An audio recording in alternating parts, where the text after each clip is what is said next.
આજે સતત બીજા વર્ષે કચ્છી નવું વર્ષ અષાઢી બીજના પર્વ નિમિત્તે સાંસદ કચ્છ કાર્નિવલનું આપણે આયોજન કર્યું છે। તમારા માધ્યમથી દેશ અને દુનિયામાં વસતા સર્વે કચ્છીઓને નવા વર્ષની હૃદયપૂર્વકની શુભકામના શુભેચ્છા પાઠવું છું।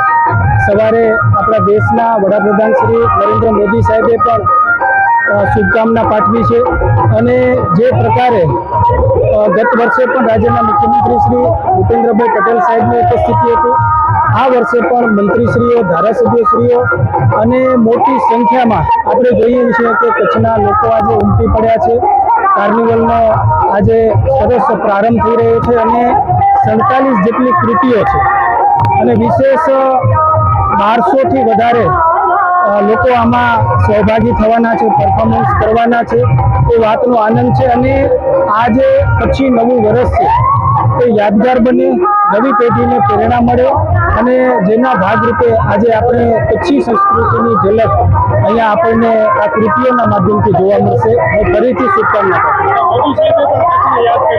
હા, આજે સવારે દર વર્ષે અષાઢી બીજ કચ્છી નવા વર્ષે આપણા વડાપ્રધાન શ્રી નરેન્દ્ર મોદી સાહેબ ટ્વીટના માધ્યમથી એ કચ્છી ભાઈઓ બહેનોને શુભકામના પાઠવતા હોય અને આજે પણ દેશ અને દુનિયામાં વસતા જે કચ્છી માળું છે એમને શુભકામના પાઠવી છે અને કચ્છ પ્રત્યેનો પ્રેમ હંમેશા રહ્યો છે। કારણ કે અષાઢી બીજના પણ 2 વખત માંડવીના બીચ ઉપર અને ઝારા ડુંગર ઉપર પણ ખુદ પધાર્યા હતા અને આપણે કાર્યક્રમ યોજ્યો હતો।